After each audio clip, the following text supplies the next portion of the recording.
طبعا، بسم الله الرحمن الرحيم.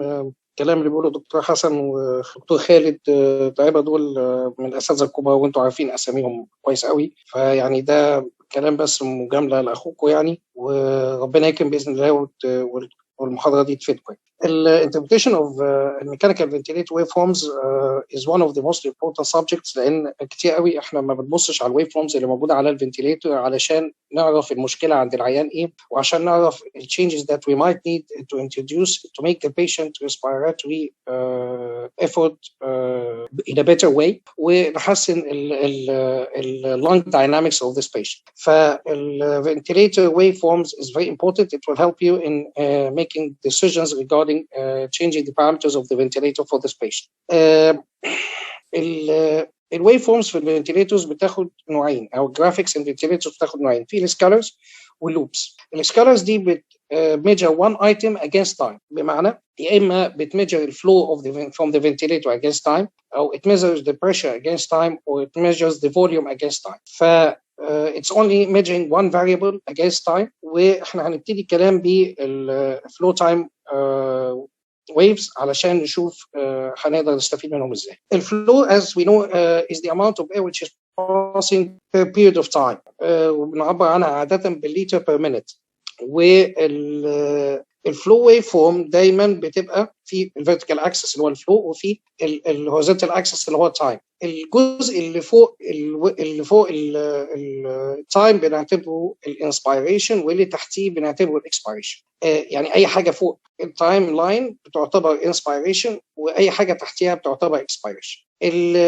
السبونتينيوس بريذنج as we see here ان بيبتدي الانسبيريشن بزياده في الفلو اوف اير اللي بيخش اللنج بتاع العيان. بعد كده لما يبتدي الاكسبيريشن الاير is going out from the patient. دي spontaneous breath، ودي هنشوفها في الفنتيليتور very rare المفروض، لان احنا ما بنسمحش في العيانين بتوع اللي محطوطين على الفنتيليتور بالسبونتينيوس بريذنج، لازم نحط لهم pressure support او سي باب، لكن عاده ما بنسمحش بالسبونتينيوس ان هي تبقى موجوده. لكن ده المنظر بتاعها في الفلو تايم كيرف. نيجي بقى للميكانيكال. الميكانيكال بريث ده الجزء بتاع الانسبيريشن، وده هيبقى الجزء بتاع الاكسبيريشن. الجزء بتاع الانسبيريشن زي ما انتم شايفين الانسبيريشن بيبتدي عند البوينت دي. This is the beginning of inspiration. اوكي، بعد كده الانسبيريشن الفلو بيزيد لغايه ما يوصل لحاجه اسمها البيك انسبيراتوري فلو، ويفضل في بلاتو فيز كده، وبعدين يبتدي الاكسبيريشن عند البوينت. يعني الاكسبيريشن بيبتدي عند الحته دي، بيبتدي الفلو يقل. كلمه فلو يقل معناها ان الفلو خارج من العيان، هنا الفلو اوف اير داخل للعيان، هنا الفلو خارج من العيان. الجزء ده بتاع الانسبيراتوري فلو ده جزء وظيفه الفنتيليتور في الميكانيكال بريثز. يعني التشينجز اللي بتحصل في الحته دي اللي مسؤول عنها الفنتيليتور، واي تشينجز في المنطقه دي انت بتتحكم فيها عن طريق ان انت بتتحكم في الفنتيليتور. المرحله دي اسمها الانسبيراتوري تايم. طيب الجزء ده ببص له ليه؟ اولا الجزء ده زي ما هنعرف بعد شويه اللي هو الجزء بتاع الانسبيراتوري فلو ويف فورم، بيقول لك اولا الانسبيراتوري تايم. اهميه الكلام ده في ان الانسبيراتوري تايم كل ما يطول كل ما الاكسبيراتوري تايم هيقل. احنا عندنا من هنا لغايه هنا دي البريدنج سايكل. لو حبيت تزود في الانسبيراتوري تايم بيقولوا فيه ان انت حاجه اسمها انسبيراتوري تايم على في بعض الفنتيليتورز تقدر تزودها، او انك تزود تقلل الفلو. يعني ايه تقلل الفلو؟ لو قلنا الفلو 60 متر بير سكند بير مينت، الفلو اللي انت حاطه العيان متر بير مينت، معناها انك بتدي العيان في ال1 سكند 1 لتر، او اذا 60 لتر في الدقيقه يبقى 1 لتر بير سكند. لو افترضنا ان التايدال فوليوم 1 لتر، يبقى العيان ده هياخد التايدال فوليوم بتاعه في ثانيه. يعني الانسبيراتوري تايم بتاعه هيبقى ثانيه، والاكسبيراتوري اللي فاضل من الاربعه اللي هم 3 ثواني. طيب انا عايز اخلي الانسبيراتوري تايم يطول، تعمل ايه؟ تقلل الفلو، بمعنى نخلي الفلو 30 لتر بير مينت. لو هو 30 لتر بير مينت يعني معنى كده ان في الثانيه الواحده الجهاز بيدي نص لتر.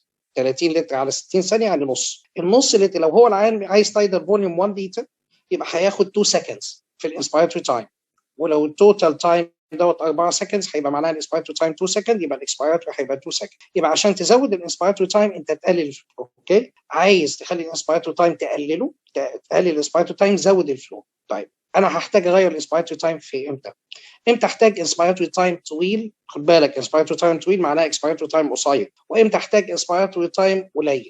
حد يقدر يقول؟ هنزود الانسبيراتوري تايم لما يكون عندنا هايبوكسيميا وعايزين نصلحها، وهنزود الاكسبيراتوري تايم في عيانين السي او بي دي لما عندنا سي او 2 عايزين نوش. ربنا يفتحها عليك. يبقى الانسبيراتوري تايم احنا بنبقى عايزين نطوله في الحالات اللي فيها عموما اللي هو تايب 1 ريسبيراتوري فيلير، عيانين اللي عندهم هارت فيلير، عيانين اللي هم يعني بالمونري اديما بمعنى صح، عيان الاي ار دي اس، اوكي، عيانين النيومونيا. لكن عايز تخلي الاكسبيراتوري تايم هو اللي يطول في عيانين اللي عندهم اوبستراكتيف اير واي ديزيز زي عيانين السي او بي دي، زي عيانين البرونكيال ازمه. فبالتالي الجزء ده من الويف انت بتبص عليه عشان تعرف الفنتليتور ايه اخباره. الاكسبيريشن معناه ان الهواء الخارج من العيان، الاكسبيريشن هو كميه الهواء الخارجه من العيان، تمام. دي الجزء ده مسؤول عنه العيان نفسه، بمعنى العيان هيخرج الهواء بكميات قليله لو الاير ويز مقفوله او لو الكومبلاينس بتاعه قليل، تمام. فكل ما الاير ويز تبقى مقفوله او الكومبلاينس بتاعه ما يبقى قليل، يبقى كميه الهواء اللي هتخرج قليله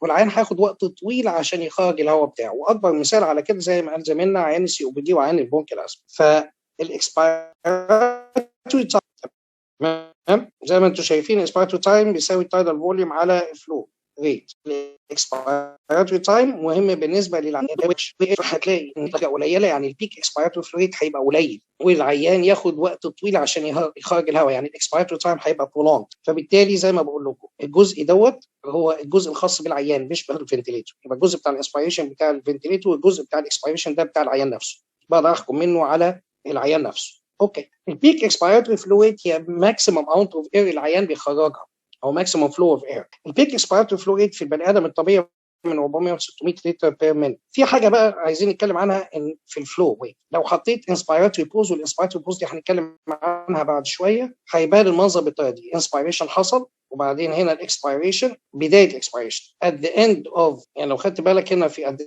the end of the flow في بوز ما فيهاش فلو خالص، دي بنحطها وبتفرق معانا في البريشر ويف فورم زي ما هنشوف بعد شويه. زي ما قلت لكم قبل كده ان الاكسبيراتوري ليمب هو المهم، وان هو بيتحدد بالكومبلاينس والريزيستنس بتاع العيان. فلازم تبص على البيك اكسبيراتوري فلو ريت، ولازم تبص على الاكسبيراتوري تايم، ولازم تبص على الاسلوب بتاع الاكسبيراتوري ليمب. هل الاكسبيراتوري ليمب ده بيخلص بسرعه ولا بيخلص سلولي؟ قلنا لو في اير واي ريزيستنس العيان هيخرج الهواء في وقت اطول، يعني البيريود اوف اكسبيريشن تطول، معناها ان الاسلوب بتاع الاكسبيراتوري ليمب ده هيتاثر. الاسبيراتوري ويف الفلو ويف فورمز في منها اشكال. اللي انا وريته لكم من شويه ده كان اسمها السكوير ويف فورم، في واحده اسمها ديسلريتنج، وفي واحده اسمها اكسلريتنج، وفي ساين ويف او بيسموها سين ويف. السكوير فلو ويف فورم اللي هي دي بيبقى الانسبيراتوري تايم بتاعها قصير، والبيك اواي بريشر بيبقى عالي، لكن اللو مين بيبقى عندها لو مين انسبيراتوري بريشر. طيب وده بيسمح ببيتر فينوس ريتيرن. يعني ايه الكلام ده؟ العيانين اللي لو انا حطيت السكوير فلو ويف فورم اللي هي دي، هيبقى الوقت بتاع الانسبيريشن قصير، الاير واي بريشر البيك اير واي بريشر بيبقى عالي فيري هاي، واللو وعندهم لو مين اير واي بريشر. طيب المين اير واي بريشر هو البريشر ثرو اوت ذا سايكل. السؤال السكوير فلو ويف فورم بيزد على الكلام ده استخدمها امتى؟ هل كونها بيبقى انسبيراتوري تايم قصير ده يفيدني في حاجه؟ احطها امتى؟ لما اكون عايز اعمل ووشنج او حاجه يا دكتور محمد. هبقى كابني. طيب الانسبيراتوري تايم انت عايز تطول الانسبيراتوري تايم في انهي عيان؟ قصدي عيان الاوبستراكتيف اير واي ولا الريستريكتيف اير واي؟ ريستريكتيف عايزين نطول. ريستريكتيف يعني عيانين الاي ار دي اس، صح ولا لا؟ زي عيانين الاي ار دي اس بمعنى اصح، مش كده؟ فدي السكوير فلو ويف فورم لو العيان ما بتحسنش الاكسجينيشن بتاعه في اي ار دي اس، ممكن تبقى من ضمن الميثودز تو انكريز الانسبيراتوري تايم انك تحط فورم. هيفضل الفلو زي ما هو، لكن هتزود لك الانسبيراتوري، بتعمل هاي بيك اير واي بريشر، ده يخليك تبعد عنها في العيانين اللي عندهم اوبستراكتيف اير واي ديزيز. كونها بتعمل لو مين اير واي بريشر، ده بيحسن الفينوس روتين ده وبيحسن الكارديك اوتبوت، دي تستخدمها في عيانين عندهم هارت فيلير. يبقى ممكن السكوير فلو ويف فورم تفيدك في العيانين بتوع الريستريكتيف لانج ديزيز، عيان الاي ار دي اس والعيانين اللي عندهم بالمونري اديما. اوكي، هتحسن الكارديك اوتبوت، فهتحسن البالمونري اديما، ودي هتحسن برضه الانسبيراتوري تايم، هتفيدك في عيانين الاي ار دي اس. فالسكوير فلو ويف فورم مهمه في العيانين اللي عندهم ريستريكتيف لانج ديزيز او اللي احنا بنسميها تايب 1. الانسبيراتوري السكوير ويف فورم زي ما انتم شايفينها بالمنظر ده، الانسبيراتوري تايم في العيانين دول هيطول بسبب هيبقى طويل بالنسبه للاذر ويف فورمز، ودي زي ما قلت لكم بتفيدنا في الاي ار دي اس والبلمونري. نيجي بقى للديسندنج ويف. الديسندنج ويف بتزود الانسبيراتوري تايم، تمام، if not fixed، والبيك انسبيراتوري بريشر بيبقى قليل، لكن عندنا هاي مين اير واي بريشر. السؤال بقى الاولاني، اللي هي الديسندنج رام فلو اللي هي دي اللي هي بيسموها ديسيلريت، نستفيد منها في ايه؟ او حطها امتى؟ حد يقدر يقول؟ مثلا الاريا اندر ذا كيرف. الاريا اندر ذا كيرف مش هتقدر تحسبها بعينك على فكره، انت بتبص على الويف فورمز دي زي ما بتبص على المونيتور، اوكي، وبتاخد الديسيجن بسرعه وانت واقف على الفنتيليتور. انا موافق تماما، كلامك كويس قوي، لكن انا عايز بس اسالك سؤال، كونها ان البيك انسبيراتوري بريشر قليل ده يخليك تستخدمها فين؟ تعيين COPD او عين ازمه. طيب الهاي مين ايروي بريشر يخليك تستخدمها فين؟ المين في العينين هو ده عين اي ار دي اس وبالمونري اديما، لكن تبعد عنها في العينين عندهم سوري كارديوجينيك بالمونري اديما. يعني انا استخدمها في عين الاي ار دي اس او النون كارديوجينيك بالمونري اديما، لكن ما استخدمهاش في عين الكارديوجينيك بالمونري اديما لانها كونها بتزود المين ايروي بريشر هتقلل فينوس ريتيرن. طيب كونها بتقلل فينوس ريتيرن برضه، ده ما يخلينيش احب استعملها في عينين ايه تاني؟ سيبسس شخص هايبوفوليميك، هايبوفوليميا، العينين الهايبوفوليم. وايه تاني؟ ما تستخدمهاش في اي عين عنده انكريز انتركرينال بريشر. موافقون؟ مظبوط تمام. فمعنى كده ان هي ممنوع ان هي تستخدمها في عيانين عندهم هايبوتنشن، خصوصا عيانين زي ما انت قلت العيانين الهايبوفوليميك، عيانين انكريز انتركرينال بريشر، وكونها بتقلل اكسبيراتوري تايم ابعد عنها في عيانين السي او بي دي والاوبستراكتيف ديزيز. طيب دي ديسندنج او ديسلريتنج ويف فورم زي ما قلت لكم عليها. الاكسبيراتوري تايم بتاعها بيبقى higher than any type of flow and برضه higher than the time بتاع السكوير ويف فورم. دايما احنا عاده بنستخدم الويف دي في معظم العيانين اللي فنتليتد، ما عدا ما نفكرش فيها في عيانين الشوت، صح؟ وما نفكرش في عيان انكريز انتركرينال بريشر. السكوير هتفكر تستخدمها امتى؟ زي ما احنا قلنا في عيانين اللي عندهم هايبوتنشن او اللي عندهم شوك والعيانين الكارديو. طيب الساينوسويدال دي ما بتستخدمش هي ولا الاسندنج لان بتعمل فلو ستارفيشن للعيانين، فما حدش بيستعملها، لا هي لا الاسندنج ولا ساينوسويد، ليها استخدامات قليله جدا ومش مجالنا ان احنا نتكلم فيها. لذلك لو كانت فوليوم، انتوا عارفين احنا بالنسبه للفنتيليشن يا اما فوليوم تارجتد يا اما ممكن تستخدم اي ويف انت عايزه، يعني ممكن تحط شكل الويف نفسه، لكن البريشر تارجتد بتبقى دايما ديسلريتنج، ما بتقدرش انت تتحكم فيه. يعني في المانداتوري براثز لو وجد فنتيليشن اللي هو الفنتيليشن ممكن تحط اي ويف انت عايزه، لكن لو بريشر تارجت فنتيليشن ما عندكش غير ديسلريتنج ويف، دي بتتحط ديفولت مش بايدك ان انت تغيرها او تتحكم فيها. السبونتينيوس بريدنج احنا قلنا ساين ويف، تمام. في البريشر سبورت بيبقى ديسلريتنج برضه زي البريشر فنتيليشن، بتبقى ديسلريتنج وما بتتحكمش فيها. بس ايه الفرق بينها وبين البريشر فنتيليشن؟ هوريها لكم دلوقتي. يعني انتوا شايفين دي ودي ودي ودي ودي، وممكن يبقوا في الميكانيكال فنتيليشن لو فوليوم تارجت تحط اي نوع من الويف انت عايزه، لكن الديسندنج او الديسلريتنج هي اللي بتبقى موجوده في البريشر كنترول بس، ودي مش بمزاجك، ده الفنتيليتور هو اللي بيحطها. في البريشر سبورت المنظر بيبقى عامل كده. ايه الفرق؟ في البريشر سبورت عاده الويف ما توصلش للزيرو لاين، يعني بتنتهي هنا وبعدين تبتدي تنزل. العيانين اللي بيبقوا بريشر كنترول فنتيليشن لا، الويف بتنزل لغايه الزيرو لاين وبعدين يبتدي الاكسبيريشن. فده الفرق اللي بتقدر تقول من الويف اذا كان ده بريشر سبورت ولا اذا كان بريشر كنترول. بمعنى لو لقيت ان الويف ما وصلتش لغايه البيز لاين يبقى انت بريشر سبورت، لو وصلت لغايه البيز لاين يبقى انت بريشر كنترول فنتيليشن. اوكي، نبتدي بقى نتكلم على المشاكل اللي ممكن نشخصها من الفلو ويف فورم.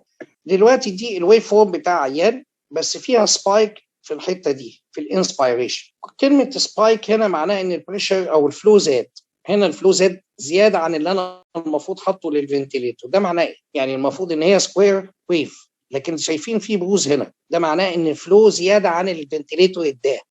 ده معناه ان الفلو ده جاي من العيان نفسه. ايه اللي يخلي العيان ياخد فلو زياده عن الفنتيليتور؟ اكتف بريث. ده معناه ان العيان عنده ستارفيشن. ايه ستارفيشن؟ ده معناها ان الفلو اللي جاي له من الماشين از نوت انف. فلما تلاقي سبايك بالمنظر ده في الفلو ويف، ده معناه ان الفلو اللي انت بتديه للعيان مش كفايه. ده معناه ان انت هتعمل ايه؟ نزود الفلو. تزود الفلو عشان تلغي السبايك دي، تزود الفلو لغايه ما السبايك تختفي. يعني انت الفلو بتاع العيان حاطه على 40 تزوده ل 45، السبايك لسه موجوده يبقى تحطه على 50 سبايك اختفت يبقى انت اديت الفلو لو محتاجه العيان. فزي ما احنا قلنا الجزء الاولاني بتاع الانسبيريشن ده تظبيط الفنتيليتور، الجزء ده الاكسبيريشن ده بيقول لك العيان الداينامكس بتاعته ايه. فهنا انا لقيت سبايك انيشال، ده معناها ان العيان الفلو از نوت انف وان العيان محتاج فلو زياده. طيب في حاجه غلط حصلت، هي واحده عشان الكمبيوتر علق.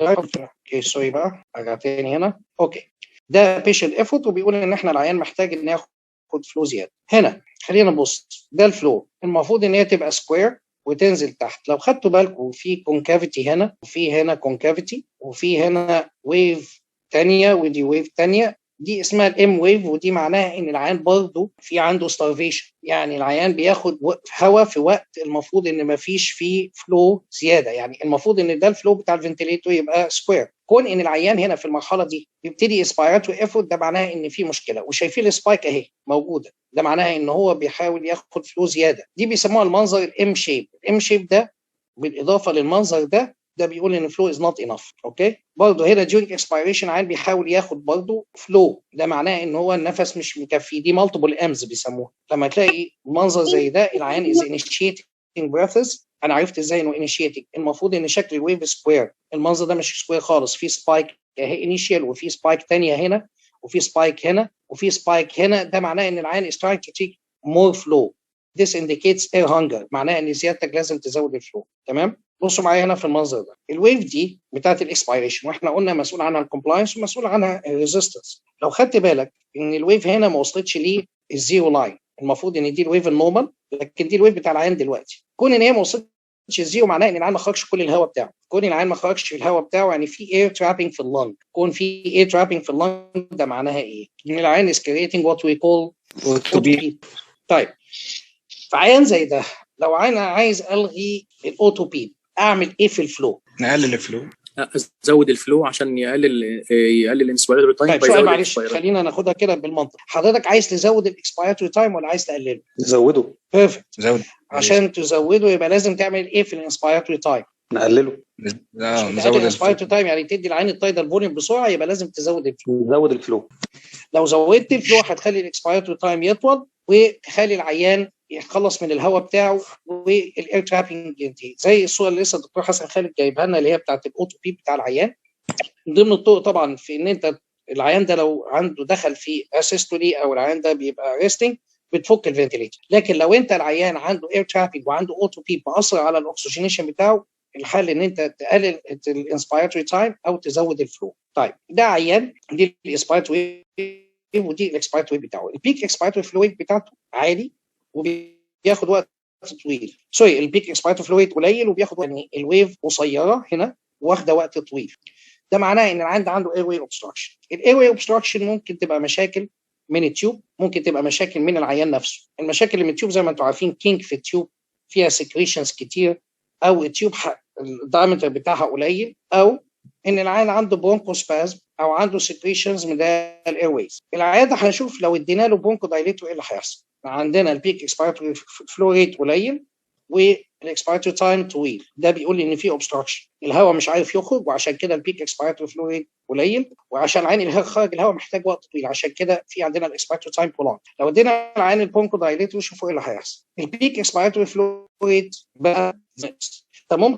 لو اديت العين برونكو دايليتور وعايز تعرف if the patient is responding adequately ولا لا، تبص على الفلو ويف فورم، تبص على البيك اكسبيراتوري فلو ريت وتبص على الاكسبيراتوري تايم. لو الاكسبيراتوري تايم قصر والبيك اكسبيراتوري فلويد زاد يبقى العيان بتاعك is responding to your bronchodilator. البيك اكسبيراتوري فلويد انا قلت لكم من 400 ل 700 لتر بير مينت. طيب نيجي بقى لموضوع اللي هو الاوفر ديستنشن. الاوفر ديستنشن معناه ان الالفيولاي انت مديها فلو زياده عن اللزوم، وبالتالي العيان الهواء اللي فيه الالفيولاي كتير، ده هيبقى ريفلكتد على البيك والبلاتو بريشر زي ما هنشوف بعد شويه. لكن هتبص على الاكسبيراتوري فلويد هتلاقيه عالي. اوكي هتلاقي الاكسبيراتوري فلو ريت عالي. انا اللي يهمني الاكسبيراتوري فلويد عشان تبصوا عليه. لو شايف دي الانسبيراتوري ويف فورم، شايف الاكسبيراتوري بالنسبه لها كبيره جدا، المفروض ات از ايكوال، لان الاريا اندر ذا كيرف هنا هي كميه الهواء اللي دخلت العيان، يبقى المفروض ان الاريا اندر ذا كيرف هنا تبقى قد دي. لو خدتوا بالكم ان الاكسبيراتوري فلو كان سريع جدا وعالي جدا، ده معناه ايه؟ انت لما يبقى عندك بالونه نافخه زياده عن اللزوم، اول ما تسيب هتلاقي الهواء بيخرج منها بسرعه وبكميات كبيره في الاول، وده اللي بيحصل. معظم الهواء بيخرج في الاول وبعدين بقيه الهواء يخرج في الفتره القصيره الفاضله من الاكسبيريشن. الحاجه الثانيه انك لو عندك اوفر ديستنشن مش هيبقى وقت كفايه انك تخرج كل الهواء، فهيبقى في اوتو بيب. لو خدتوا بالكم هنا اللاين ما وصلش للزيرو وابتدت الانسبيراتوري ويف الجديده من قبل ما العين يفضي توتال، فازاي تعرف ان اللنج عندك اوفر ديستندد؟ لو لقيت اوتو بيب ولو لقيت البيك اكسبيراتوري فلويد بتاع العيان عالي، ده معناها ان البالونه منفوخه زياده عن اللزوم واول ما العيان سمحت له بالاكسبيريشن خرج معظم الهواء بكميات كبيره في الاول خالص، وده اللي يخلي البيك اكسبيراتوري فلو ريت عالي، وفي نفس الوقت انه مش هيعرف يخرج الهواء كله لانه اوفر ديستند، هتفضل كميه من الهواء، وده اللي باين في عيان عنده اوتو. الحاجتين التانيين اللي هم الويف فورم بتاعت البريشر هنشوفها بعدين. في حاجه بقى عايزين نتكلم عنها برضه في الفلو ويف فورم اللي هو البريشر سبورت. انتوا عارفين كلمه بريشر سبورت معناها ان you provide the patient with additional pressure whenever he initiates respiration. العيان اول ما بيبتدي النفس يوصل لبريشر معين اللي هو بنسميها البريشر سبورت. تمام؟ يعني زي مثلا انت ظابط على بريشر سبورت 15، اول ما العيان انيشيت براث، طبعا هنا لازم يبقى في نيجاتيف ديفليكشن عن انيشيتنج براث، البريشر هيزيد في الفنتيليتور عن طريق انه هيدي كميه هواء للعيان لغايه ما يوصله للبريشر 15 اللي انت حاطه على الماشين. طيب البريشر ده هيفضل لغايه امتى؟ يعني العيان ابتدى ياخد نفس وانا ظابط له بريشر سبورت 15، البريشر سبورت 15 معناها ان اول ما العيان ياخد نفس الماشين هتدي له فلو لغايه ما توصله للبريشر اللي هو 15 ده. طيب هو وصل لل 15 هيفضل في ال 15 ده لغايه امتى؟ عشان الترمينيت السايكل والبريشر سبورت يقف، يعني الماشين تبطل تدي فلو، لازم الايفورت بتاع العيان يقل بمقدار قد ايه؟ قال لك بص، العيان اول ما ابتدى ياخد نفس ابتدى الفلو يزيد ولغايه ما وصلنا للبريشر اللي احنا عايزينه ال 15. العيان بعد شويه الايفورت بتاعه هيبتدي يقل، يعني العيان عشان مش هيبطل يسحب هواء من الماشين، يعني الفلو اللي هيجي له من الماشين هيبتدي يقل. اول ما الفلو بتاع الماشين يبتدي يقل هنترمينيت السايكل لما الفلو بتاع الماشين يبقى اقل من 30%. بمعنى العيان اول ما ابتدى ياخد نفس he created negative pressure وابتدى يدخل فلو سي مثلا، ابتدى يدخل 10 والماشين اديته عليهم 20 علشان توصله لبريشر 15 سنتيمتر ووتر. العيان ابتدى المجهود اللي هو بيعمله يقل، فابتدى الفلو اللي جاي من الماشين يقل، الفلو يقل لغايه ما يوصل ل 25 او 30% من البدايه، من بدايه الايفورت بتاع العيان. وانس وصلنا ل 25 او 30% الماشين تعمل ترمينيشن للسايكل. في بعض الفنتيليتورز بتسمح لك تحدد الترمينيشن يحصل عند كام، يعني ممكن يحصل ترمينيشن عن 30 50% 75 100%. بعض الماشينز بتسمح لك ان انت تغير، تقول والله اقفلي لي البريشر سبورت وانس ان الفلو يقل عن 60% من الانيشال فلو بتاع العيان، او يقل عن 50% من الانيشال فلو بتاع العيان. تمام؟ هنا الترمينيشن فلو حصل عند 30%، هنا الترمينيشن فلو بيحصل عند 60%، هنا الترمينيشن فلو حصل عند 10%. طيب ايه ميزه ده وايه ميزه ده او ايه عيوبه؟ كلاسيكالي سبيكينج معظم الفنتيليتورز متظبطه على 25%، واحنا ما بنلعبش في الحته دي، لكن احنا ممكن نلعب فيها في بعض الفنتيليتورز، لكن ليه عيوبها. بمعنى لو انا خليت السايكل تبقى ترمينيتد عند 60%، يعني خليت السايكل ترمينيت بدري، ده معناه ان ما اديتش للعيان انف تايم اندر بريشر سبورت، يعني ما اديتوش بريشر سبورت لفتره انف، معناه ان التايدال فوليوم في العيان هيبقى قليل. ولو خليت السايكل تخلص متاخر عند 10%، ايه اللي هيحصل؟ العيان هيبتدي يعمل اكسبيريشن قبل ما السايكل تخلص، ودي تعمل سبايك في البريشر ويف زي ما هنشوف بعد شويه، هتعمل له سبايك هنا. فليه؟ بقى ان العيان ابتدى يعمل الاكسبيريشن قبل ما الفنتيليتور يوقف البريشر.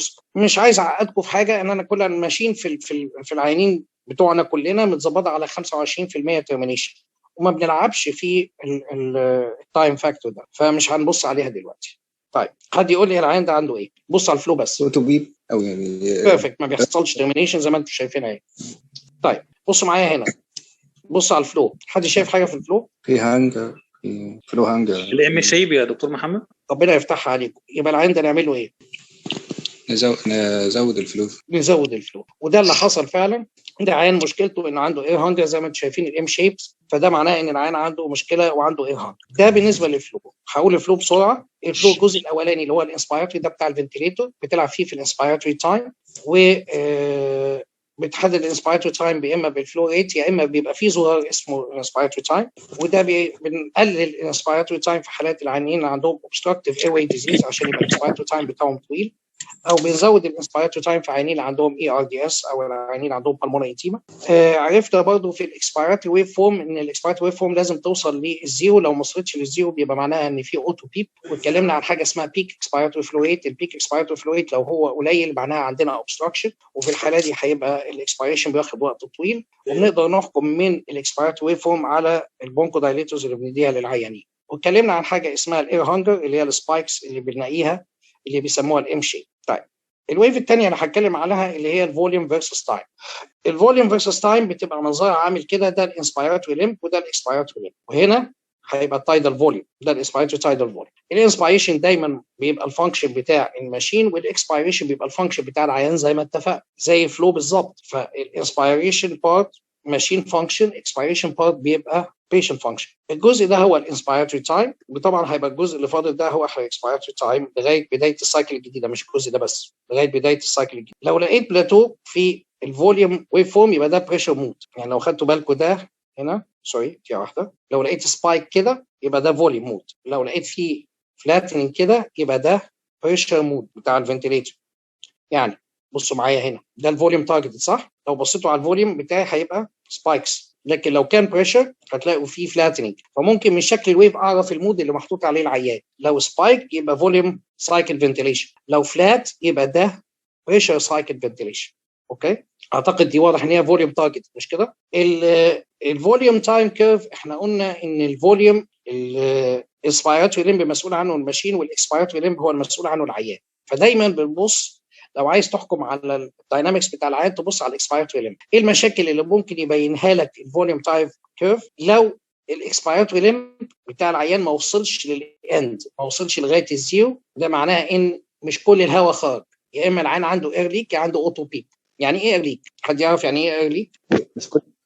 مش كل الفوليوم الفوليوم اللي دخل مش كل... ده معناه ايه كلينيكالي العيان ده محتاج ايه؟ يعني بصوا معايا، ده الاير ليك، انسبيريشن حصل، الاكسبيريشن ما كملش، في هواء ما خرجش. المفروض عشان يكون الهواء كله خرج لازم نوصل للزيرو، لا الهواء ما وصلش، الكيرف ما وصلش للزيرو، في هواء ما خرجش، يا اما الهواء اللي ما خرجش ده ليك وخرج بره التيوب عشان كده الماشين ما حسيتش بيه، يا اما الهواء ده لسه موجود في العيان وده عامل له اوتو بي. السؤال بقى، يعني ايه الهواء سرب وخرج بخرج من حته ثانيه غير التيوب؟ ده معناه ان البالونه مش منفوخه، كف ديفليت، الكف بتاعت التيوب ديفليتد. فلو لقيت المنظر ده لازم تبص على التيوب بتاع العيان، تشوف البالون بتاع التيوب منفوخه كويس ولا لا، او لو لقيت المنظر ده لازم تبص على البريشر ويف زي ما هنشوف دلوقتي. لو لقيت البريشر ويف فيها اوتو بيب يبقى المشكله ان في اير ترابينج. يبقى المنظر ده عشان افرق هل هو ليك ولا اير ترابينج لازم ابص على البريشر ويف. لو لقيت البريشر ويف فيها اوتو بيب زي ما هنشوف دلوقتي يبقى العيان ده عنده اير ترابينج، لو ما لقيتش فيها اوتو بيب يبقى عنده اير ليك ولازم ابص على البالون. الاحتمال الثاني اللي يعمل اير ليك برونكو بلور فيستولا، ودي ما بتشوفهاش كتير. اوكي طيب دلوقتي شايفين دي الانسبايرت ويف، الاكسبايرت ويف واخده وقت طويل قوي ولا لا؟ مش كده؟ اطول من الانسبايرت، كونه واخده وقت طويل معناه ان العيان بيفضي في وقت طويل، كونه بيفضي في وقت طويل يبقى عنده مشكله في الاكسبيراتوري فلو ريزيستنس، يعني العيان ده عنده هاي ريزيستنس في الاير واي. فدايما نبص على الاكسبيراتوري ليمب، الاكسبيراتوري ليمب لو ما وصلش للنهايه يا اما اير ترابينج يا اما اير ليك، وبنفرق بينهم بانك تبص العيان عنده اوتو بيب ولا لا من البريشر ويف، ولو لقيت ما عندوش اوتو بيب يبقى اير ليك، والاير ليك دوت بنشوف البالونه بتاعت التيوب اذا كانت منفوخه كويس ولا لا. نيجي بقى للزغلول الكبير زي ما بيقولوا اللي هو البريشر تايم كيرف. بصوا معايا كويس، البريشر تايم كيرف هو الكيرف ما بين الاير واي بريشر وما بين التايم.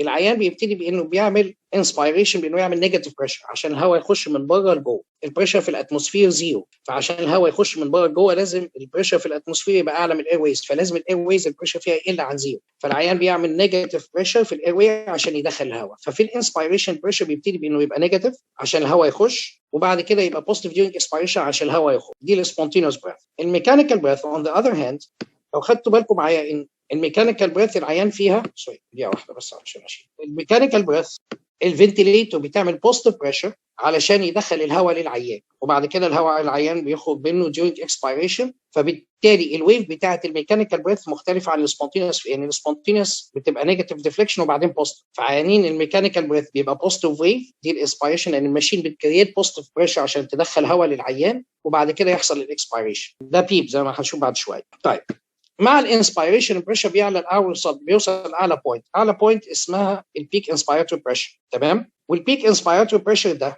اللي هو during inspiration، الجزء ده اللي هي اعلى بريشر ده بيمثل الريزيستنس اللي بيقابلها الفنتيليتور عشان يدخل الهواء للعيان.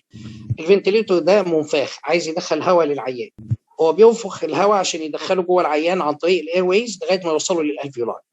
الريزيستنس اللي بتواجه الفنتيليتور هي البيك انسبيراتوري بريشر. البيك انسبيراتوري بريشر ده يمثل حاجتين، الريزيستنس بتاعت الاير ويز والريزيستنس بتاع الالفيولاي. يعني العيان لما اجي ادخله هواء بيقابلني مشكلتين، الاير الاير واي ريزيستنس، وبين المشكله بتاعت الالفيولاي الديستنسبيلتي بتاعت الالفيولاي، واللي يمثلهم البيك اير واي بريشر. لو البيك اير واي بريشر ده عالي ده معناها يا اما الريزيستنس زايده يا اما الالفيولاي مش قادره تستاند، يعني في مشكله في الكومبلاينس. يبقى البيك انسبيراتوري بريشر لو عالي بيقول لي يا اما العين عنده زياده في الريزيستنس اوف ذا اير ويز يا اما عنده مشكله في الكومبلاينس في الالفيولاي. البيك اير واي بريشر البيك انسبيراتوري بريشر بيقول لك ان العيان عنده مشكله في الريزيستنس او عنده مشكله في الالفيولاي، ما بيفرقش بينهم. تمام؟ بصوا معايا على دي. الويف دي ابتدت بنيجاتيف ديفليكشن، يعني في نيجاتيف بريشر وبعدين حصل الانسبيريشن. بس خدوا بالكم لو فاكرين السبونتينوس ويف كان النيجاتيف هنا يمثل الانسبيريشن وبعد كده الاكسبيريشن بيحصل، لكن هنا النيجاتيف ديفليكشن مكمل ببوزيتيف ويف وبعدين في نيجاتيف ويف ثانيه. ده معناه ايه؟ ان العين اول ما ابتدى النفس الماشين ادت كمان هواء، دي بيسموها تريجرد او اسيستد مود. تمام؟ فالفرق بين الاسيستد مود والميكانيكال بريث هو وجود النيجاتيف ديفليكشن في الاول. دي بتحصل مع الاسيستد بريث، ده توتالي كنترول بريث. يعني ايه؟ احنا عارفين كويس قوي ان في حاجه اسمها كنترول مود وفي اسيستد مود بفيكسد ريت. يعني انا بظبط الماشين 12 بريث بير مينت هتدي العيان 12 نفس في الدقيقه سواء هو خد او ما خدش. الاسيستد معناها ان لو العيان بتوين ال 12 دول لو حاول ياخد نفس الماشين هتدي له الفوليوم اللي انا مظبطه عليها. لو خدت بالك ان هيبقى البريشر في الاثنين زي بعض، يعني الفوليوم اللي هياخد العيان في الناحيتين زي بعض. يعني انا عايز اقوله ايه؟ ان الاسيستد انتوا عارفين طبعا كلكم يعني ايه كنترول واسيستد. ان الاسيستد هو لازم يبتدي بتريجر من العيان، لكن الكنترول العيان هياخد النفس من الماشين بحسب الريت اللي انت ظبطه عليه. يبقى لو خدتوا بالكم دي السبونتينيوس دي الميكانيكال، لو في قبلها نيجاتيف ديفليكشن يبقى دي اسيستد انسبيريشن. عايزين نركز مع بعض في الحته دي بعد اذنكم. الماشين اول ما بتدي هواء الهواء بيخش عن طريق البونكاي عشان يوصل للالفيولاي. تعالوا نبص على الويفز دي. هنا دخل الفوليوم ده في الفوليوم كيرف، وابتدى الانسبيراتوري فلو في الفلو كيرف، وابتدى البريشر يعلى نتيجه لان الهواء داخل في البونكاي فمقابله ريزيستنس بتاعت البونكاي. الهواء وصل للالفيولاي وعملها ديستنشن، وده هيكمل الفوليوم كيرف. ان الفوليوم زياده ده بتاع الفوليوم اللي دخل الالفيولاي. لو خدتوا بالكم الفلو يبقى بيقل لكن ستيل في فلو. ليه الفلو ابتدى يقل؟ بما ان الهواء دخل الاول في الاير ويز وبعدين وصل للالفيولاي ابتدى البريشر يعلى في الاير ويز وفي الالفيولاي، فهيبتدي الفلو اللي جاي من الفنتليتور ما يقدرش يخش لان في بريشر عالي هنا، فهيبتدي الفلو يقل. لو بصيتوا على البريشر كيرف البريشر ابتدى ايه؟ يبقى فلاتد. ليه؟ احنا دخلنا الاول بالهواء على التراكيه والبونكاي فابتدى البريشر يعلى، بعد كده الهواء ابتدى يخش في الالفيولاي ابتدى يعمل ديستنشن للالفيولاي. البريشر في الالفيولاي هنا مش باين. ليه؟ لان الماشين بتقرا بريشر واحد في الحالات دي، بتقرا الالفيولاي وبتقرا البونكاي ات ذا سيم تايم، فهو البريشر الجزء ده سواء اللي هو الاحمر ده مع الاخضر ده بيمثل مع بعض البريشر اللي هو في الالفيولاي وفي البونكاي. ما بتقدرش الماشين تفرق بينهم لغايه دلوقتي. هيبتدي يعمل هيبتدي الهواء يخرج، الفوليوم يبتدي يحصل فيه اكسبيريشن، الهواء خرج من الالفيولاي عن طريق التراكيه والبونكاي، ادي الفلو بتاع الاكسبيريشن، ودي في البريشر ويف ابتدى نتيجه لخروج الهواء. طيب لو فاكرين معايا احنا قلنا ان في البريشر ويف فورم اعلى بريشر بنوصل له اسمه بيك انسبيراتوري بريشر. لو فاكرين كان يمثل ايه؟ يعني النقطه بتاعت البريشر دي تمثل ايه؟ الاير واي والالفيولاي. ايوي والالفيولاي. طب لو البريشر زاد ده معناه ايه؟ لو النقطه دي بقت هنا يبقى الريزيستنس عالي ده معناه ايه؟ او الكومبلاينس قليله. الريزيستنس او الكومبلاينس فيهم مشكله بس ما اقدرش افرق بينهم، صح؟ مظبوط. طيب عشان افرق بينهم في حركه هنعملها. بصوا معايا هنعمل ايه؟ الهواء دخل في الاول حصل فلو اوف اير فالبريشر ابتدى يزيد. زاد فين؟ في التراكيه والبونكاي، بعدين دخل على الالفيولاي فالبريشر ابتدى يزيد. هنا البريشر لغايه التيب ديت هيعتبر البيك انسبيراتوري بريشر اللي هو بتاع التراكيه والبونكاي والالفيولاي اللي هو بيك انسبيراتوري بريشر. بعد كده هنعمل حاجه. اول ما يبتدي الاكسبيريشن بنوقف الفنتليتور، بنعمل حاجه انسبيراتوري بوز. انسبيراتوري بوز دي معناها ان الفنتليتور لا هيدخل ولا هيخرج هواء، كله لا بيدخل ولا خرج هواء، معناها ان المنطقه دي كلها بقت مفتوحه على بعض وبقى البريشر فيها معتمد على حاجه واحده بس، ان الالفيولاي عايزه تخرج الهواء اللي جواها. يعني ايه؟ الهواء وهو داخل كان قبله الريزيستنس بتاع التراكيه والبونكاي، والمشكله بتاعت الالفيولاي ان هي مش قادره، او الديستنسابيلتي بتاعت الالفيولاي. يعني عندي مشكله في الهواء وهو داخل في الاير ويز وفي الالفيولاي. فالبريشر دوت اللي احنا شايفينه ده الجزء الاولاني في الاير ويز البريشر بتاع الاير ويز، والجزء ده بيقيس البريشر بتاع الالفيولاي. بس انا مش قادر افرق بينهم، يعني هما مش مرسومين قدامي بلون اخضر واحمر على الفنتيليتر. انا هيبان عندي ويف في اخرها في حاجه اسمها بيك انسبيراتوري بريشر اللي هي تمثل الالفيولاي وتمثل البونكاي. طيب انا عايز اعرف البريشر اللي جوه الالفيولاي قد ايه والبريشر بتاع البونكاي قد ايه. فبعمل ايه؟ باجي في نهايه الانسبيريشن واقفل الفنتيليتر، اخليه يقفل لا يدخل ولا يخرج هواء. في قاعده في الفيزياء بتقول لك ان الغرف اللي فاتحه على بعض بيبقى ليها نفس البريشر. فمعنى كده انا لما اقفل الفنتيليتر يبقى البريشر في المنطقه دي كلها بريشر واحد. جميل. في المرحله دي اللي هيعمل البريشر في الاريا دي اللي هو المنطقه دي اللي هيعمل فيها بريشر ان الالفيولاي بتحاول تفضي الهواء. كلمه بتحاول تفضي الهواء ده اسمه الكومبلاينس. يبقى اللي هيحدد البريشر هنا بعد ما اقفل الفنتيليتر اللي هو الكومبلاينس بتاع اللانج. والفتره اللي انا بقفل فيها الفنتيليتر دي بيسموها البلاتو اريا او بلاتو بوينت. والبلاتو بوينت دي هتعمل لي حاجه اسمها البلاتو بريشر. البلاتو بريشر ده هو اللي مسؤول عنه الكومبلاينس بتاع الالفيولاي. يعني بصوا معايا كده، الجزء ده اسمه بلاتو اللي احنا عملناه لما كنا بنتكلم في الفلو ويف فورم. البلاتو ده يمثل الالفيولاي، يمثل البريشر في الالفيولاي. طيب البيك انسبيراتوري بريشر بيمثل الالفيولاي زائد البونكاي. يبقى الفرق بين البيك انسبيراتوري بريشر والبلاتو بريشر هو ريزيستنس، هو الاير ويز، لكن البلاتو بريشر يمثل الالفيولاي. يبقى معنى كده ان كلمه بلاتو بريشر هي البريشر اوف ذا الفيولوس، لكن البيك انسبيراتوري بريشر هو البريشر بتاع الاير ويز زائد الالفيولوس. يبقى لو عايز اعرف البريشر في الاير ويز يبقى هو البيك انسبيراتوري بريشر ناقص البلاتو بريشر. يبقى انا عندي ثلاث حاجات. البيك انسبيراتوري بريشر ده مجموعه ريزيستنس في الاير ويز زائد الالفيولاي.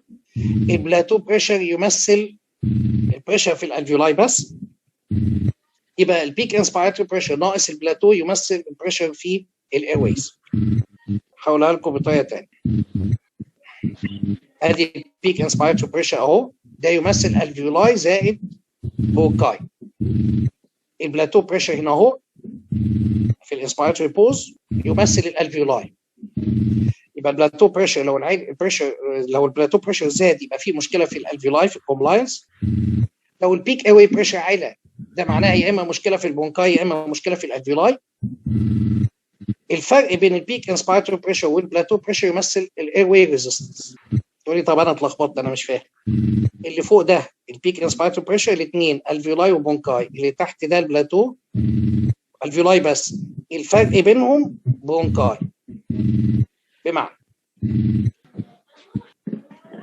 بصوا معايا، لو افترضنا ان الاير واي ريزيستنس زاد، البونكاي ضيقه، عندك سي او بي تي، عندك بونكال ازمه، تعالوا نشوف ايه اللي هيحصل.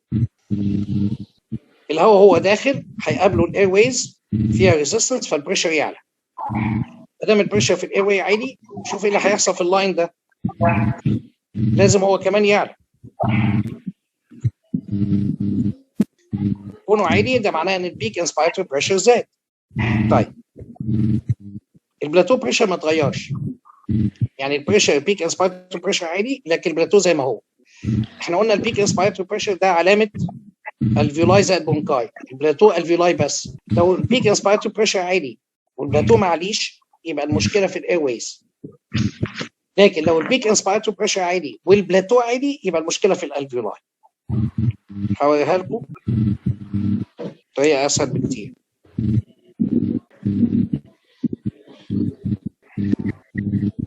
معلش دي واحده، بصوا معايا، ده النورمال، ده النورمال بي اي بي بيك انسبيراتوري بريشر والنورمال بلاتو. بصوا معايا هنا البي اي بي زاد لكن البلاتو زي ما هو. البي اي بي يمثل ايه؟ احنا قلنا بيمثل ايه؟ حلو. وقلنا ده بيمثل ايه؟ البلاتو. الفيولاي. طيب ده فضل زي ما هو نورمال، يعني الالفيولاي كويس، بس ده عالي، يبقى المشكله فين؟ في البونكاي. طيب بصوا على دي، ده زاد وده نورمال، ده زي ده بالظبط، صح؟ ايه؟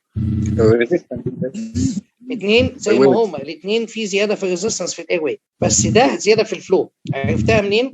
في حاجه بوينت هنا اسمها دي بوينت، بس مش عايز اتكلم فيها. لكن اللي انا عايزك تعرفه، لو في عندك هاي بي اي بي ونورمال بلاتو، يبقى انت بتتكلم على انكريز في الريزستنس. طيب بصوا معايا هنا، البي اي بي زاد والبلاتو زاد. البلاتو يمثل حلو، والبي اي بي الاثنين هو بيك انسبايرتو بريشر، الفيولاي زاد بونكاي.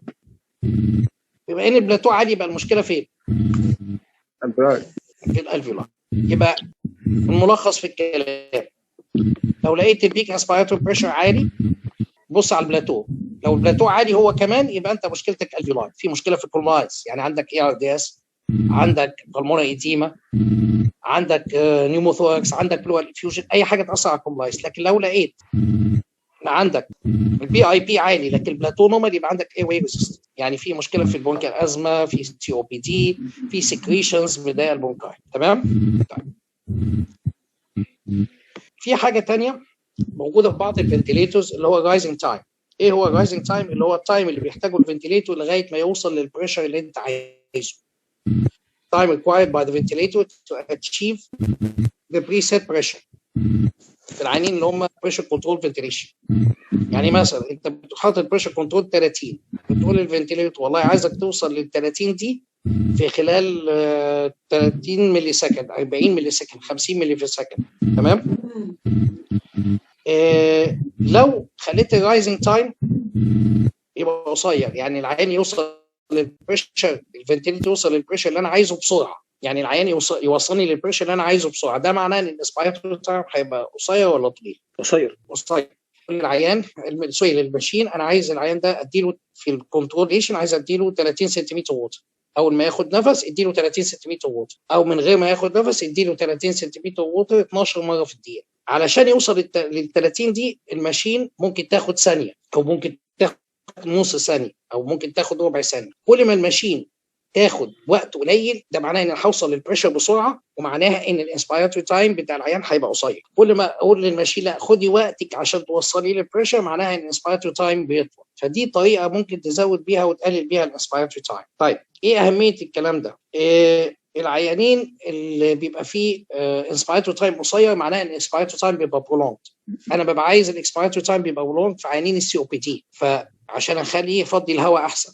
فبالتالي دايما بالنسبه الرام تايم او الرايزنج تايم بيبقى قصير في عيانين السي او بي دي، نستخدم رام تايم قصير. لكن العيانين بتوع الاي ار دي اس، عيانين بالمونري ايديما عندهم نيو ماسكولار ديس اوردرز، دول بنحطهم على رام تايم طويل عشان نخلي الانسبيراتوري تايم يبقى وقت طويل، يحصل لهم اوكسجينيشن احسن. لو الرايز تايم كان سريع، يعني وصلت للبريشر اللي انا عايزه بسرعه، هيعمل حاجه اسمها سبايك هنا، اوفر شوتنج في البريشر. لو انا حطيت الرايز تايم فاست تو فاست، هتلاقي في سبايك هنا بيقول لك ان ده انت حاطط الرايز تايم ان البريشر بيعلى بسرعه في العيان، فلازم تخلي الرايز تايم يبقى ابطا شويه. لو خليت الرايز تايم بطيء قوي، مش هيبقى المنظر سكوير بالمنظر ده، هتلاقي المنظر عامل كده، وده هيخلي الفتره اللي فيها الانسبيريشن قليله، ويخلي التايدال فوليوم فيه مشكله، يعني هتخلي فيه قليل تايدال فوليوم، والانسبيراتوري ديماندز بتاع العيان العيان مش هيبقى هابي، هتلاقي العيان عنده اير هانجر.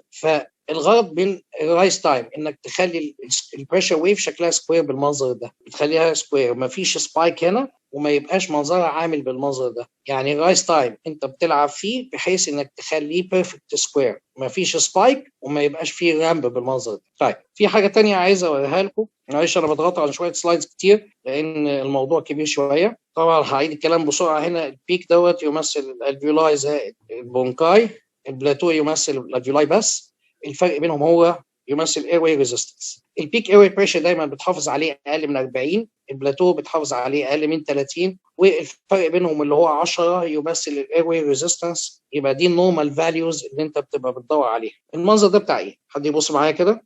البيك اير واي بريشر اخباره هاي بيك ونورمال بلاتو. والبلاتو ايه؟ نورمال. يبقى الفرق بينهم ايه؟ obstruction او resistance. او ريزيستنس. طيب الويف اللي بالمنظر ده باصين شايفين على الفلو شكله ايه؟ سكوير صح؟ معايا يا شباب؟ square. احنا قلنا ان الفلو ويفز في سكوير ويف فورم، في ساين ويف فورم، في ديسلريتنج ويف فورم صح؟ كده ولا لا؟ اول ويف خدناها كانت سكوير ويف فورم وقلنا ان الريسبيراتوري بريشر بيبقى فيها ايه؟ حد فاكر؟ انا لا بتكلم هم بسرعه. ناموا. اعتقد كان عالي يا دكتور ناموا محمد. ليه؟ الاسبيراتوري بريشر إيه؟ بيبقى ثابت وفيكسد يعني. الفلو بريشر عالي فين؟ بيبقى عالي. جميل. طب بصوا معايا كده، دي سكوير ويف فورم، والسكوير ويف فورم زي ما احنا قلنا بتعمل ايه في البيك اير بريشر بتعليه. انا عايز اوصلكم بس النقطه في الفلو ويف فورمز، لما قلنا السكوير قلنا السكوير دي بتزود البيك اير بريشر، وقلنا علشان كده ما بنحبش نستعملها كتير وبنستخدم الديسلريتر. فلو انت عندك سكوير ويف فورم ولقيت البيك اير بريشر عالي، ممكن ما تبقاش المشكله اير ويز بس، ممكن تبقى المشكله الويف فورم اللي انت مستعملها. يعني العيان ده لو قلبته الديسلريتنج هتلاقي البيك اير بريشر بتقل. حد فاهم اي حاجه؟ الفلو عالي فين؟ تمام. حد فاهم اي حاجه؟ انا فاهم ان هيكون في مشكله في الفلو، ان هو الفلو عالي فده معلي البيك بريشر. تمام. بص معايا، لا انا عايزك تركزوا معايا دلوقتي. عندي عيان البيك اير بريشر عالي والباتو نورمال، يبقى عندي مشكله في الاير واي ريزيستنس صح؟ مظبوط. موافقون؟ مظبوط. طيب الاير واي ريزيستنس يا اما البونكاي ضيقه يا اما انا مدخل فلو بكميات ايه؟ كبيره ولا قليله؟ كبيره. حلو. يبقى هتبص معايا على حاجتين. اولا لازم تفحص العين اذا كان فيه ويزز ولا لا، ولازم تصفاته عشان تتاكد ان مفيش سكريشن. الحاجه الثانيه تبص على الفلو ويف. لو لقيت الفلو ويف بتاعك انت حطيتها سكوير، السكوير ويف لوحدها بتزود البيك انسبيراتوري بريشر، فهتقلبه على ديسلريتنج. ممكن لو مجرد ان انت تقلبه على ديسلريتنج ويف انك تلاقي البيك اوي بريشر نزل. اوكي مظبوط تمام. طب هل ده يا دكتور محمد ليه علاقه بالفلو؟ يعني انا لو انا قلبت الشيب هل ده بيغير حاجه في الفلو؟ تمام. ولا ما بيغيرش؟ لا الفلو بيفضل ثابت زي ما هو. يعني انت ظابط 60 لتر بير مينت هتفضل 60 لتر بير مينت، بس انت بتدي 60 لتر بير مينت دول بأي شكل؟ هل بتديهم كلهم مره واحده ولا بتوزعهم؟ تمام فهمت انا كده فهمت. اوكي تمام. طبعا انا متاكد ان في جزء كبير تاه مني، مش كده دكتور حسن؟ طبعا انا عايزين نقفل لان الساعه 11 تقريبا، يعني 30 واحد انسحبوا والنص ال 30 تاني ناموا وفي 30 بس هم المركزين. طيب خلاص، فانا هقف عند البريشر ويف فورم. انا بس يا دكتور معلش انا عايزه بس الفت النظر ان ممكن يكون في جزء خرج، ممكن يكونوا صيادله، عشان ممكن يكون احنا بالنسبه لنا ممكن التوبيك ده يعني، لكن اي ثينك ان معظم اللي قاعدين هيبقوا الاطباء يعني، فعشان ما يبقاش ايه، لان المحاضره فعلا شيقه بس ممكن تكون صعب بالنسبه لنا احنا، مش فعشان كده يعني مش الدومين بتاعنا. فعشان كده فممكن يكون الجزء اللي خرج يكون عشان فيها حاجات عايزه تركيز، فممكن يكون اللي خرج جزء كبير يعني خرجوا مش عشان المحاضره، لا المحاضره طبعا شيقه جدا ورائعه فعلا، بس هي مش الدومين بتاعنا قوي احنا كصيادله، فعشان كده ممكن. ودايما البارتيسيبنتس بتوعنا في جزء احنا منقسمين اطباء وصيادله في لا هي محاضره تقيله اساسا. كتير قوي مننا بنكرهها احنا والله مستمتعين جدا دكتور محمد. فانا عارف هو يعني اكيد مجموعه الاطباء الموجودين مستمتعين جدا بالمحاضره وبرضه الصيادله اللي هم بيحاولوا يعني يقووا يعني. ايه ما هو كويس جدا. 65 واحد مكملين الاخر من ال 100، لو شلنا منهم 20 صيادله يبقى يعني اللي ما قدروش يكملوا حوالي 15. كويس. وال 65 اللي قاعدين مثابرين دول فاهمين ومركزين، بس هم بيكافحوا ان هم يفهموا بصراحه. بس انا متخيل ان انا بتكلم بصراحه التركيز. يعني انا كنت مركز في الاول، باخر ربع ساعه ابتديت اروح منك لان خلاص دكتور حسن زي ما حضرتك تشوف نبقى نكمل الباقي. لا ما احنا اتفقنا ان هؤلاء جزئين، لان طبعا المحاضره الساعه كتير قوي، فاحنا عايزين تبتدي اخر جزء ده كومبلاينس وبريشر ونكمل. يعني ما اعرفش المره الجايه اللي بعدها هنشوف مع نجلاء ونقول لك. ماشي يا فندم. بس محاضره رائعه، انا انبسطت جدا وفهمت حاجات ما كنتش فاهمها وسعيد جدا. ربنا يبارك لك دكتور حسن. وناس كتير هم بيعلقوا بالمحاضره. ميرسي جدا يا دكتور محمد. ميرسي يا فندم، ربنا يبارك. شكرا لحضرتك دكتور محمد، ويعني مش عارفين نشكر حضرتك ازاي. لا يا حبيبي تحت امر حضرتك. شكرا. تحت امر دكتور موافق. في رعايه الله. شكرا دكتور حسن. عفوا، وان شاء الله المره الجايه هتشوف حاجات احسن. كل مره هنبقى ملتزمين بالوقت. 9:30 ابتدي، 11 بنقفل كل المحاضرات عشان يعني ما حدش يستنى. تمام. تصبح على خير. تصبح على خير دكتور. انت من الف. مع السلامه. سلام دكتور محمد. مع السلامه.